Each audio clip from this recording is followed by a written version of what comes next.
All right, we are live. Hi, guys.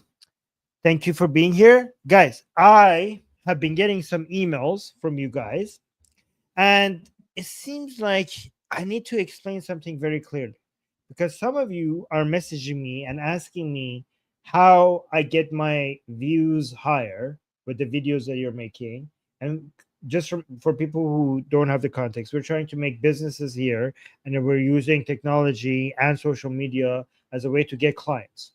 But a lot of you haven't yet come up with an offer on what are you selling, who are the people who you're selling to, what is the pain that you're trying to solve, and what is the solution to the pain that you're offering. And then you're now getting ahead of yourself and you're asking, how do I get more views? But the reason why we're making content at this stage is not to get more views. The reason why we're making content at this stage is to find our voice, get better at talking about the pain. In a business, we have the people, the pain, and the solution. We're now at the phase of understanding the people and the pain. And then after we come up with a solution and then come up with an offer solving people's problem, only then we are going to start trying to generate leads, meaning that we're trying to make content to pull people. Right now, if we're making content and we're putting it out there on YouTube, Instagram, TikTok, or wherever, right now we're just practicing finding our own voice, getting good at expressing ourselves when it comes to the pain that we're trying to solve. Coming and also with these videos, eventually we will find out the offer that we're making, and it needs to be an amazing offer to make it very difficult for people to say no to. And then at that point, then the videos are meant to start pulling people towards your channel so that they could create leads that eventually will turn into clients. Because if you don't have an offer, a really good offer, and you're obsessing over getting higher views, you're basically pouring water in a bucket that has holes in it. And what's the point right now? You're basically, and even if you develop an audience right now that is following you, they're following you for something that has nothing to do with the offer that you're eventually going to make. So it's not really an audience that matters anyways. This is not what you're trying to do at this stage. So let me actually refer to my notes because I want to make sure that I keep explain everything in detail, right? So your offer is a magnet. Marketing as an audience growth is just what eventually you need to bring people to that magnet. But if you don't have a magnet, there's no point in having an audience. So we're not at all right now at the stage that we need to care about building an audience. We're making these videos so that we're just practicing, so that when we get to the stage where we're making content for building an audience, we already have made 200 or 300 videos regarding this topic. So we know that we know what we're doing. Does that make sense? Okay. So if your magnet, which is the offer that you're making, the service that you're providing, the goods and services that you're selling is not powerful enough, if the magnet is weak, then amplifying it is just amplifying a weak magnet is just wasting time, resources, and money. You're basically bringing attention to something that is not going to stick. And if the magnet is very strong, if you have a very strong offer, then even a small amount of audience, even a small amount of marketing is going to give you amazing results because they're going to convert into actual paying clients. Again, please understand that what we're advocating here for is not for you guys to become YouTubers. It's not for you guys to make content and go viral and have a lot of viewers. That's not the point. You could have a very small audience with a very strong offer, and even with the tiniest amount of people watching it, you could convert them into clients. The method of going in for viral content and trying to appeal to a large number of people, that's a completely different thing. Guys, like, you have no idea. I've seen so many small channels make a lot of money because they're selling something, compared to giant channels that have a huge number of audience and they're just making YouTube money. Again, I mean, I have a channel that every live stream that I go, it's called Jomhuriye Bi Khodayan. You can see it in our channel sections, right? In my featured channels. Every live stream that I go, I get between 20,000 to 40,000 views.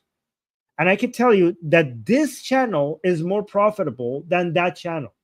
This channel that every live stream gets, sometimes under 100 views by the time it's finished, and the views that comes after, sometimes it gets less than 100 views.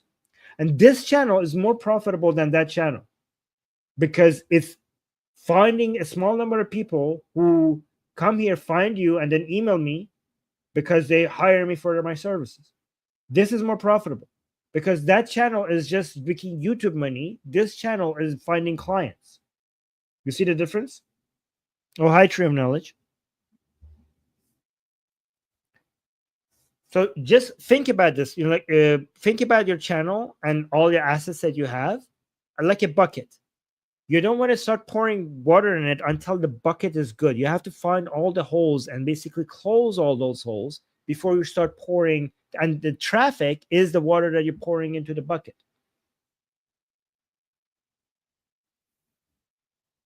So I want to go.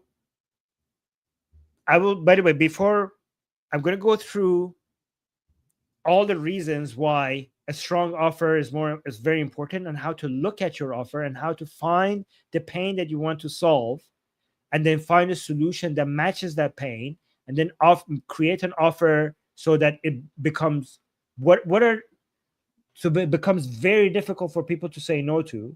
Like, I tell you why that's so important. But after that, I'm going to go through some prompts for you so that you could use AI to go through every one of these steps, and then come up with a pain, and then a solution, and then an offer that people will have a very hard time refusing. So I'm going to go through all of these steps for you. Okay. But before that, let me explain this to you because it's important. Okay. Your first content, I'm going to go through the phases of your growth. And I'm doing this journey with you guys, by the way. Every time I come in here and doing a live stream, I have studied something and I've learned something that is so important that I thought that I have need to record this and put it on my channel, right? So when you first make content, you're not in sales mode. You're in discovery mode. You're figuring out what problems do people actually want solved. You're testing different ways of explaining solutions and seeing what resonates. You're collecting feedback, questions, and reactions from the small audience that you have. This is basically like a scientist running experiments before building the product. That's what you're doing. And the small size of your audience makes it so that you could actually communicate with them more effectively because they're very small. So why not focus on a big audience yet? Chasing a big audience with tricks gives you attention without direction. You can get followers who don't actually care about your solution. And again, that actually might hurt your channel because at the point when you come up with an offer and you want to start your business, you have gained the type of audience that are here for entertainment rather than the solution that you're going to offer eventually. And they are going to signal to YouTube that when you start actually making that offer, if they're not interested, then YouTube's algorithm will think, well, the people who are subscribed to this channel are not interested in this topic. So it's going to hurt your content when eventually you have something to sell. So you need to remain laser focused on talking about solutions to that specific pain so that eventually when you get to the offer area and you make videos about your offer, you don't get punished for now giving something to your audience, to an audience that came for entertainment or just for consuming content. It needs to be laser focused on that pain so they understand that, so that that's the audience that you're attracting. And again, I will tell you how AI will help you with all of this, right? So you end up with a crowd around you that might be high in number, but they don't convert. So what the early content is really for, your first videos and podcasts and posts or whatever you're making are not ads. They're practice and testing grounds. And again, practice, practice and discovery. So practice, you improve your speaking, delivery, and ability to explain on the specific pain that your channel is about. Remember, every business, I always say this, every business is about three things: people with a pain looking for a solution. And the people and pain part is what you need to focus on first a lot before you get to the solution part. So that's the practice. You're practicing the art of expressing everything about that specific pain that you have been laser focused on. And then it's also discovery, meaning, so the discovery, you're also you don't have a solution. You don't have to just make up a solution. You don't have to just assume a solution. You're in a discovery mode for the solution. You, by interacting with the people, you see what problems people react to the most. And again, when I say the most, it doesn't mean that you need to chase highest engagement. In fact, this is why you shouldn't be chasing highest engagement, because if you laser focus on the pain, then maybe your channels are getting, like, your videos are getting 5 views and 10 views. And if you're laser focused on the pain, one day you'll see one of your videos is getting 50 views instead of 5 views. But if you all of a sudden make something that is trying to go viral, if that video all of a sudden gets, I don't know, 500 views, then you might think like, oh, I need to go in that direction. But that's actually moving you away from discovering what videos are resonating with people if I am laser focused on the pain.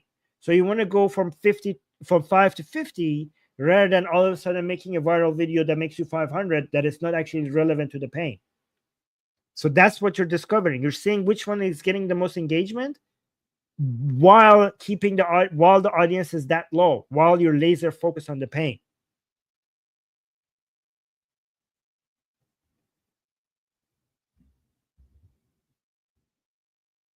Oh, FLP, hi FLP, and also Per, thank you for being here, guys. If you have any questions about this, please ask me in the chat, because I really want to make sure that you guys understand what I'm saying.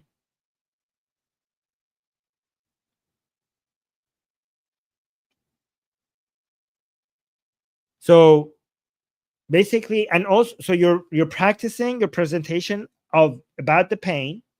You're in discovery mode regarding what solutions that people are looking for. And also, this is the phase that you're shaping the offer. Meaning, once you understand what solutions people are looking for, you refine what you're selling until it becomes something people feel stupid to say no to. That's the ultimate goal. You have to make it an offer that is impossible to refuse. Meaning that the ultimate goal is to deliver a service that anybody with that pain, if they can afford it, they would pay it. So, and it needs to be expensive, right? You don't want to make it, you don't want to have an offer that people are saying yes to because it's cheap. You have to make it worth the money that you're charging. You have to make it so good that even though it's expensive, if somebody has that pain, if they have the money, they'll see how much your service is worth, and they will just make the payment because they could obviously see that it's worth it. And you need to be able to communicate. And we will, in future streams, I will show you how to create offers and how to communicate to people to show them that they're stupid not to accept your offer if they can afford it. So I'm also studying this and going through the engineering of this. And guys, this is an absolute science. And the more I study this, the more I realize how other people have discovered this for ages now. And it's so sad that I only discovered how amazing how all of this works only now. But now that I'm studying this and I'm realizing that's how formulaic all of this is, and how much of an absolute science all of this is. I just want to make sure that I come and talk to you guys about it and teach you everything that I've learned.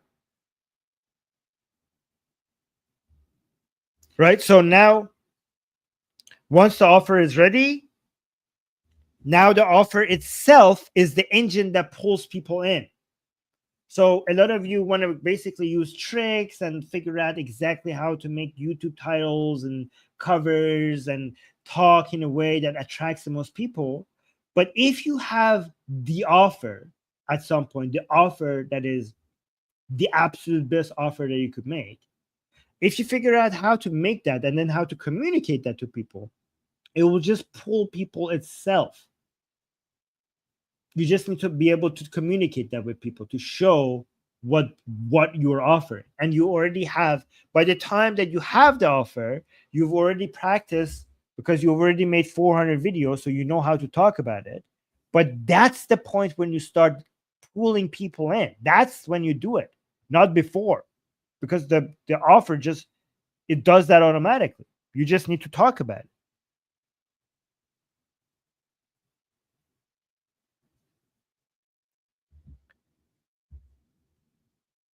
And at that point, when you're now doing real marketing, because up until now, when you were making your videos, you weren't really doing marketing. You were doing self-discovery and also investigating and practicing, right? But now that you have the offer, now your channel switches into marketing mode. Marketing and audience growth finally, because now you have something solid to amplify. So instead of trying to get to people to care with tricks, the offer naturally will pull people in, and it will pull the right type of people in. Without that offer, your videos, when they're pulling people, you don't know what they're here for. Maybe they're just here to just have fun and just chit chat, and it's not really about what your channel is about. But once you build that offer, now that becomes the center of all the discussions that you're having, and that naturally pulls the right type of people. So at this point, don't treat the early content as advertising. Treat it as research and training. The audience you gather at the beginning isn't as important as the clarity you gain about your offer. Once the offer is truly magnetic, building an audience stops being a grind and starts being a natural pull. So you might think, okay, Armin, that all of that sounds great, fantastic, thank you so much. But how do I do all of this? I got you, because I have come up with not just one, not just two, not just three, but 4 prompts. And each one of these prompts on ChatGPT is worth an entire bachelor's degree in marketing, at least a bachelor's degree in marketing by itself. Each one of these prompts, as each one of the stages that you're in, and for most of you, only the first prompt is going to be relevant, because I came up with a prompt with every stage of you having no clue what you're doing to eventually having a very, very strong offer. I came up with 4 prompts that get you there, and you use each one of them based on the stage that you're in. And if you understand what these prompts are going to do for you, you'll realize that to do this without AI before, without ChatGPT before, you would have had to hire an expert in marketing to do this research for you. And now it's available for you for almost free. Only I don't know, ChatGPT is $20 a month. So what I'm about to tell you from now on is worth thousands and thousands of dollars in marketing, in hiring a researcher or experts in marketing. So just listen to this part, because it's important. It's going to become, and also the prompts will make it very clear what we're trying to do here, right? So we are assuming that you have 0 audience. We're basically at the beginning here, right? And the best way to figure out what pain you're going to be focusing on, I mean, you could already decide that based on what your expertise are or what pain you yourself have in your life, right? And you could choose that, and then but the subcategory, exactly at what angle we're going to be targeting this, or what specifically we're going to be talking about, right? The best way to do that is to have an audience and then talk to them, human to human. Talking to people directly with DMs or face to face is better than any market research, or it's better than any AI prompt. But you don't have an audience. I mean, one thing you could do is you could just go find people that you know in your life that have share the same problem and talk to them about this.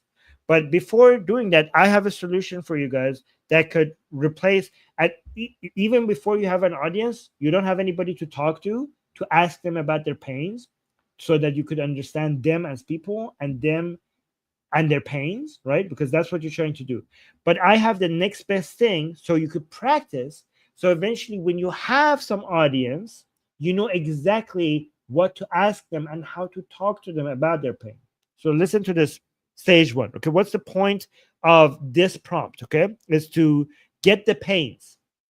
And this, we're going to get the pains with a synthetic focus group, meaning that ChatGPT will be pretending to be your exact customers, and it will tell you in their own words what hurts, what they want, and why they don't buy like a certain service, the service that you're offering. So you don't need an audience yet.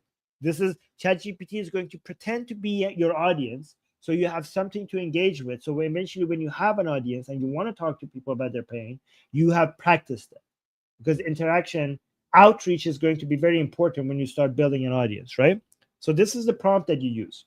This is the prompt that you use. And please also understand that ChatGPT has access to a lot of customer data and market research. So keep that in mind. So this is the prompt. You tell ChatGPT, act as my synthetic focus group. Act as my synthetic focus group.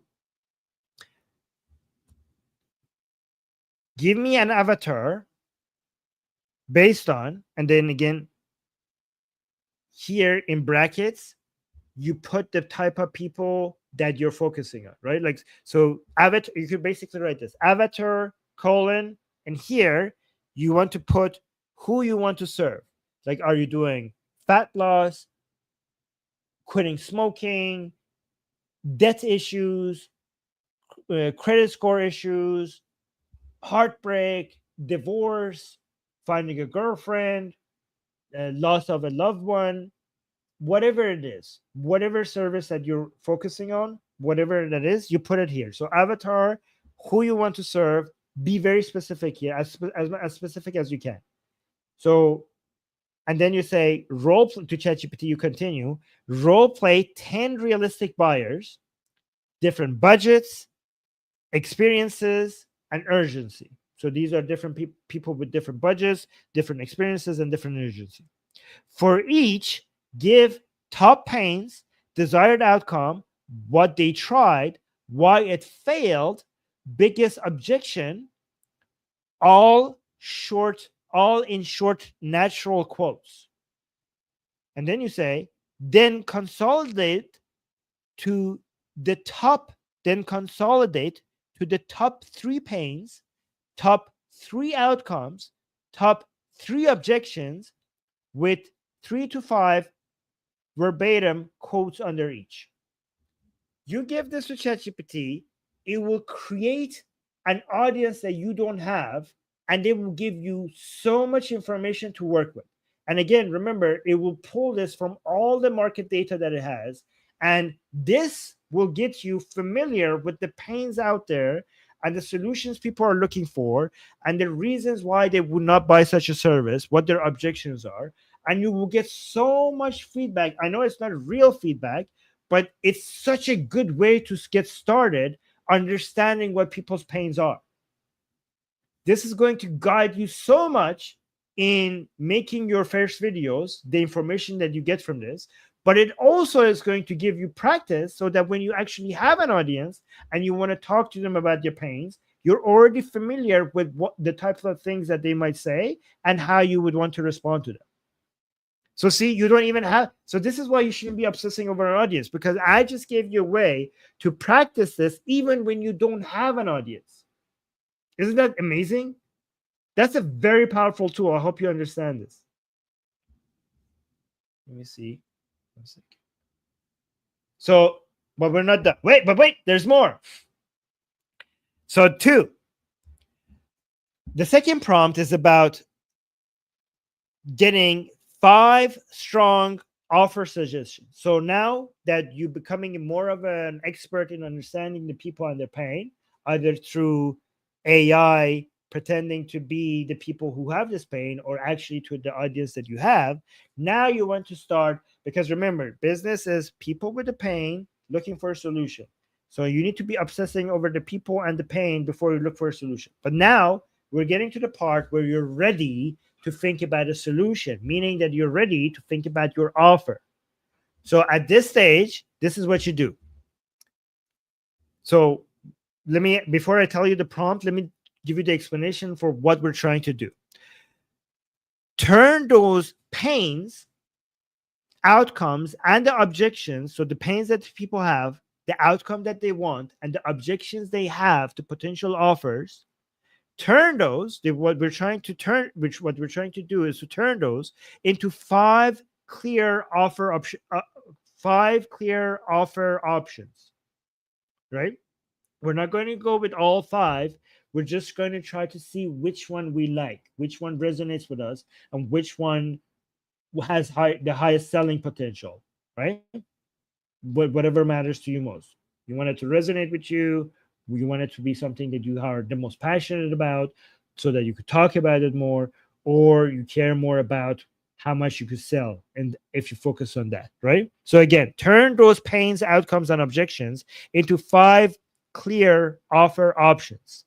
Pick the one you're excited to deliver and or that looks easiest to win with faster at least than other ways, right? So here's the prompt that you use for this phase. Again, so we're on step 2, right? This is the prompt for you use on ChatGPT, right? You say to ChatGPT, using the top pains, outcomes, and objections above, propose 5 distinct offer ideas. For each, name who it's for, a 1-sentence promise with a time frame, 1-sentence promise with time frame, mechanism, why it works, delivery model, first week win, simple proof idea, one strong guarantee, estimated fulfillment effort, low, medium, or high, test price, one top objection, plus exact fix. Score each one on the value that they have, on the value equation based on outcome, likelihood, time, and effort. Rank them from 1 to 10. Keep each idea to between 8 to 10 lines. Again, you might not understand what I just gave you, but if you give that to AI, the 5 offers that it will give you and the explanation that will write next to them will open your eyes more than anything else, more than any education that you could have, more than any books that you could read about this topic. Just look at those 5 offers that it will make for you, and if you don't understand each one of them, just ask it, what do you mean by this, right? And then at that will become your North Star. Like, you will look at the 5 and see which one you want to target on, which one you want to turn into your offer. And that will become your North Star for all the content that you're making after that. Like, all the videos that you're making to eventually get to that offer, you will have a direction. And here's the thing. Don't worry if you change the offer and switch direction. The point is to have a direction that your North Star will change. I guarantee it. For most of you, the North Star will change. It doesn't matter. The point is to have a North Star so you know you have something to move towards to. So you get 5 different offers. You pick one of them, and then you take that offer and you go to the third prompt. So what are we trying to do with the third prompt here? Guys, this is gold. I hope you understand that this is like an MBA in your pocket. Okay. So So with the third one is build a one-page magnet offer based on the one that you pick. So the one from all the 5 offers that ChatGPT made for you, what you're trying to do is turn the chosen idea into a tight, compelling one pager with a clear promise, quick win, guarantee, and short video scripts you can use immediately. Right? So this is the prompt. Let's say, for example, you got 5 offers and you like number 3. You like offer number 3.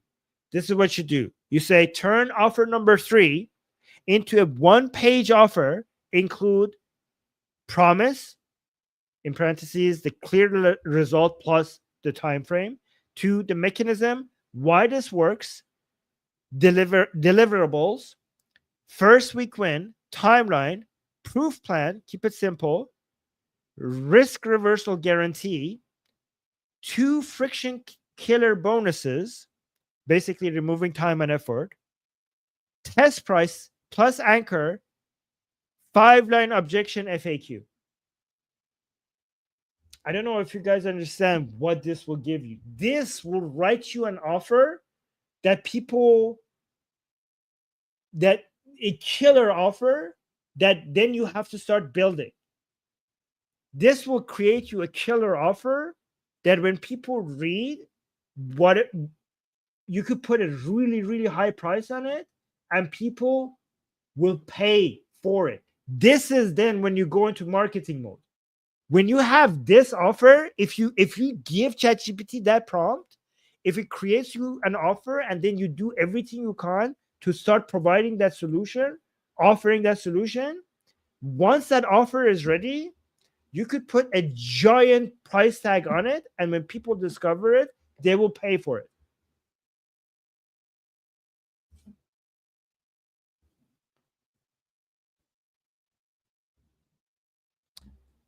But wait, there's more. Last prompt.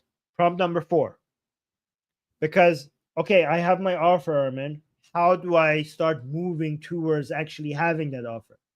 Because all you've told us is to just keep making videos. In all of the stages that you are, we're making videos and we're putting it out there, right? Well, this is how you start moving towards offer. We go to prompt number 4. So prompt number 4 is about the content only reality check with short videos that are not supposed to sell anything. You're basically trying to validate the offer that you have and also step by step move closer to making it. So this is what you do. You're validating by posting many short non-sales videos that simply talk about the problem and the angle of your offer. So it's not about making the offer, it's about talking about the pain and the solution to that pain related to with the angle, looking at the pain, looking at the solution to the pain from an angle of the offer that you will eventually create. This is also going to give you so much practice into making that offer at that point, right? So early views will be very tiny. That's fine. But then, even though they're tiny, what you do is you compare which offer angle earns relatively better retention and basically saves over time, right? So here, look at this. Here's the prompt. And guys, this prompt is beautiful, right? Because you're also now going to get feedback from people, even small, that is not synthetic anymore. This is what I designed this prompt to do. So listen to this. Create a 2-week content validation sprint for these offer ideas. So for example, you could say offer 1, 2, or 3 if you pick more than one. For each offer, generate 10 short form video briefs, between 30 seconds and 3 minutes. That's what they accept. No selling. Each brief must include 1, a thumb-stopping hook, the hook at the beginning of the video. So you tell ChatGPT to make those for you, right? 2, 3 ultra simple talking points that that teach or clarify the problem slash solution angle.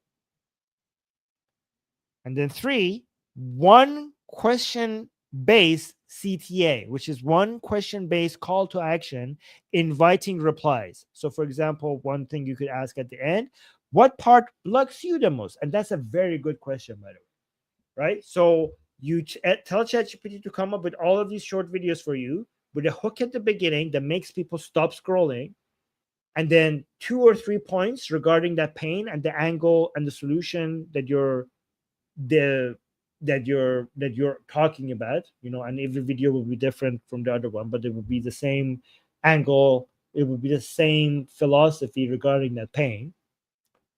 And then a call to action at the end, asking people not to buy something from you, but to answer a question, inviting people to reply, because those replies are worth so much. Because remember, at the beginning of these prompts, we started with synthetic data. AI was talking to you about the pain, but now these, again, please guys understand that even if you're asking people to reply, you're not going to get any replies, and it's going to hurt your ego. You're asking people to, oh, by the way, leave a reply, and you're going to look at your replies, and there are no replies for a very long time. It's fine.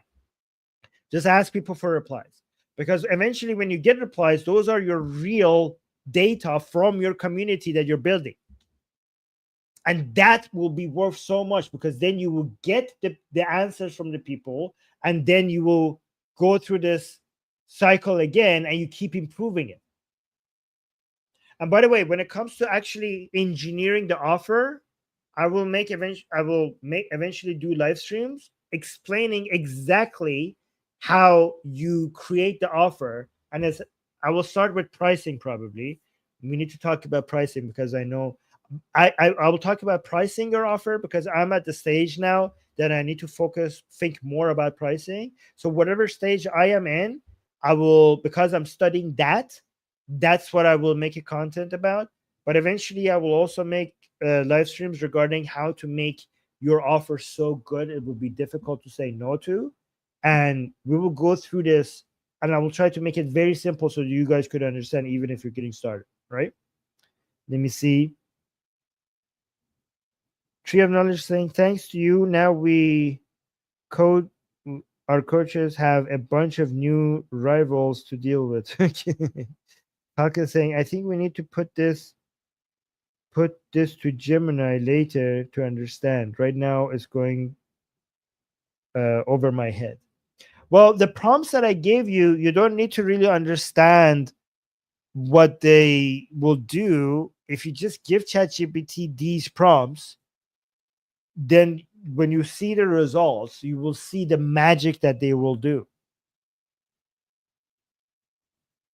Like, I know some of these prompts that I gave you seem very complicated, but you don't need to understand the prompt. You just give it to ChatGPT, and then when you see the result, you can be like, oh my God, Armin was on to something. Holy crap. Now I know what to do. Just start with the first one that I gave you. Just start with the first prompt, and you will see, like, holy crap, this prompt is amazing. I now know what I need to do.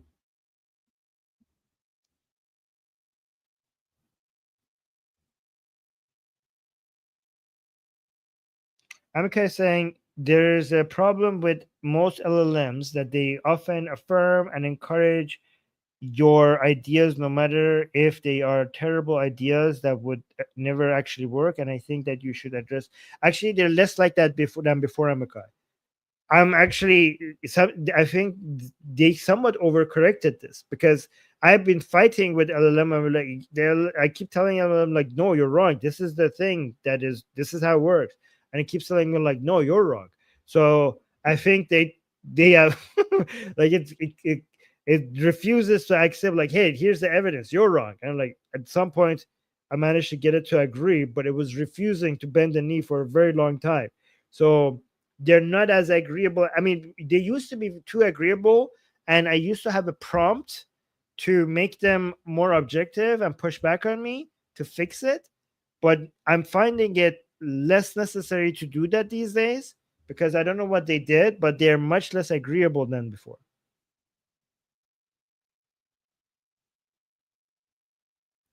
Yeah. So, I mean, how to keep AI? You're saying that the problem in you can maybe call it how to keep AI objective. I mean, it's a simple prompt. It could be like, "Hey, stop being agreeable with me and push back on my on my bullshit." If you just tell it that, it will just stop being agreeable. That's the easy way out of it. FLP thing. Armor's always onto something, but good points. Yeah, guys. I don't know. I hope some people here understand. I think Tree of Knowledge understands the the wealth of knowledge that I'm sharing here with you guys because I'm seeing so much results from this. Guys, you have no idea. This tiny, tiny little channel here is doing so much for me based on the tools that I'm using right now and the methods that I'm going. So I hope some of you pick this up and do what I'm telling you to do. All right, guys. And by the way, my email is in the description. Let me see. Amikai, what is Amikai saying in the chat? Saying, I tried to ask both ChatGPT and Gemini if a French fries and salad is a good business idea, and both said yes. If a French fries salad is a good business idea. It's a business idea. Let me see what they say right now if I ask them. Did you use the reasoning model or just because I always just use the reasoning model. But I could just use the instant model and see what happens. Is a French fries salad a good business idea? So let me see.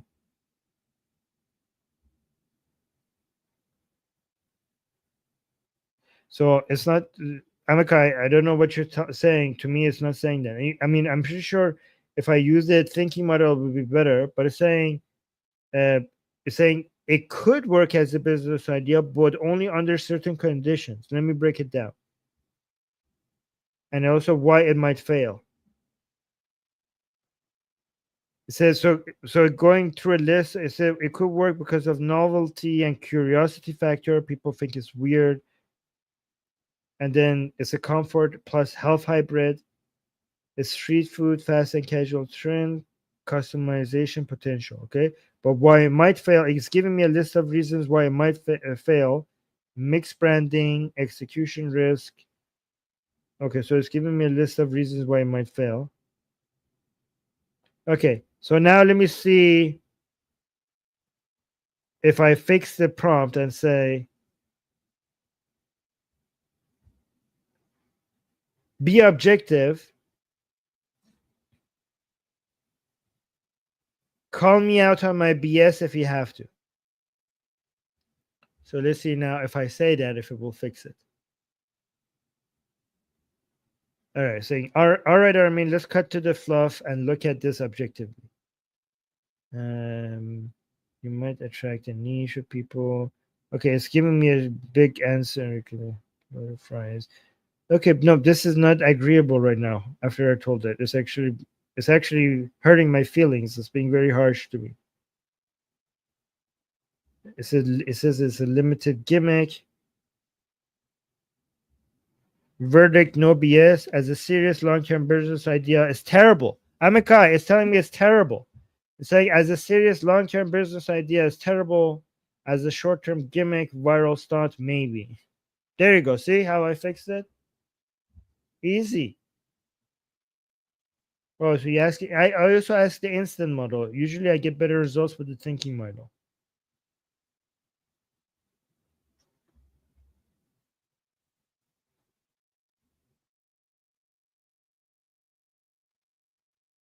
All right, guys, I'm gonna head out. Guys, make sure you like the stream and subscribe and hit the bell notification because in future live streams, I'm gonna go over more details regarding how to improve your offers, improve the pricing, how to get your first clients, how to create your content in a direction before eventually reaching more clients. And also for people who already have an offer, I'm going to also talk about how to now get into the marketing mode. Right? I'm okay. Oh, thank you, FLP. Thank you, Tree of Knowledge. Yeah, Alice is saying actually it might be successful in America. Yeah, it might be successful in America because sometimes if you want, if some people think that if you eat something unhealthy, if you eat it with salad, all of a sudden it becomes healthy. So you might be fries, and you might think like, oh my god, it's so bad. Like, oh, but it comes with salad. Oh, okay, now it's healthy. So it actually might work with some people. Putting salad next to unhealthy things makes some people think now that it's healthy now. Right. All right, guys, I'm gonna head out. Don't forget to like, and I'll see you again tomorrow. Bye.